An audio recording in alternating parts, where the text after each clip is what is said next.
As everyone now recognizes, media polling was election interference in the truest sense of that word by powerful special interests. These fake polls were designed to keep our voters at home, create the illusion of momentum for Mr. Biden. It's never been used to the extent that it's been used on this last election.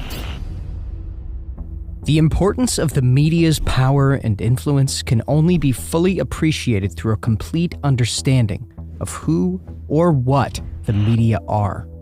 The industry of mass media is big business.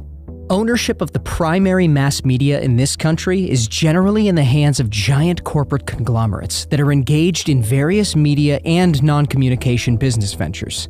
The majority of national news coverage comes from only a few sources, known as the big media, consisting of ABC, NBC, CBS, PBS, CNN, The New York Times, The Washington Post, which also publishes Newsweek magazine, The Wall Street Journal, Gannett, which publishes various papers, including USA Today, Time magazine, Associated Press, AP, and United Press International, UPI.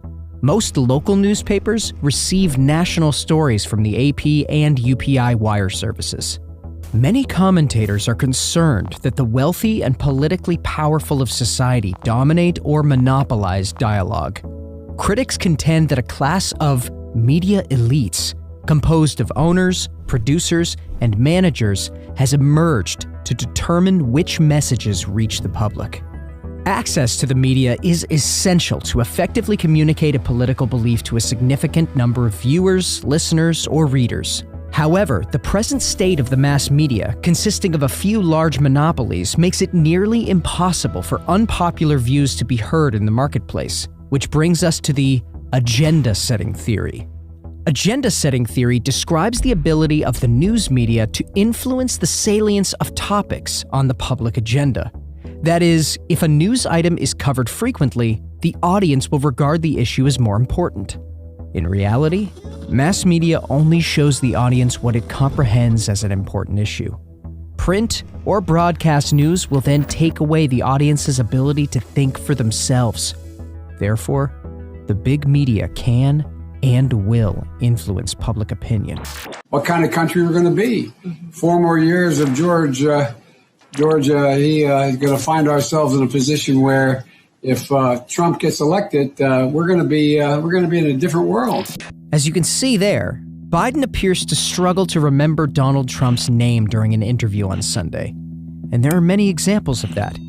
It seems to be an instinct across the Trump-disliking media to push back against negative news about Biden, whether the journalists believe it's true or not, because it might be damaging to Biden's chances of winning the election. True information has been scrubbed or deranked, either by platforms or by a confederation of press outlets whose loyalty to the Democratic Party far now overshadows its obligation to inform.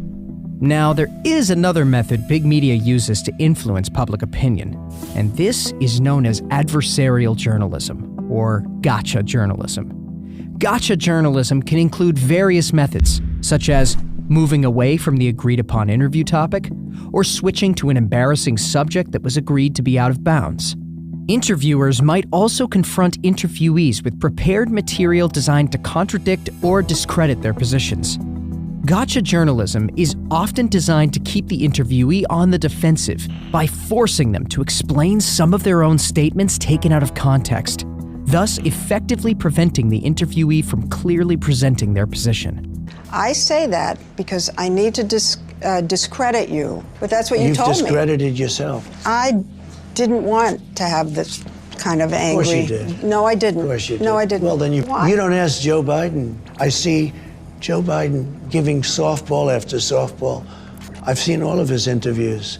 He's never been asked a question that's hard. Okay, but... This type of journalism is always premeditated and used to defame or discredit interviewees by portraying them as self-contradictory, malevolent, unqualified, or immoral. This effect is also achieved by replaying selected quotes from public speeches, followed by hand-picked footage or images that appear to reinforce negative images of the interviewee. We are all aware that we are currently locked in a fact war that is becoming ever more detached from reality. Political debates, when you listen closely to them, are largely made up of one person throwing one set of facts at the other person as they would a punch. It's very seldom that the issues at hand are actually being debated in any real sense. And these days, it seems not to really matter whether you believe in your fact or not. If it suits your agenda, you can use it very effectively as a weapon against your opponent. We understand that certain news outlets are supportive of particular political parties or movements, and that's fine. Just because a newspaper is partisan, that doesn't lessen its quality. But there is a difference between being selective in what you publish and actively misrepresenting reality. The short-term effects of that strategy might be effective, but over the long term, it will chip away further at trust in the media. America's mainstream media might be doing everything they can to get rid of a dangerous president, but in doing so, they are setting a dangerous precedent. If you liked the video, a sub to the channel would be incredible, and also share the video to spread the word. You can watch another video, just click left or right. Keep inspiring.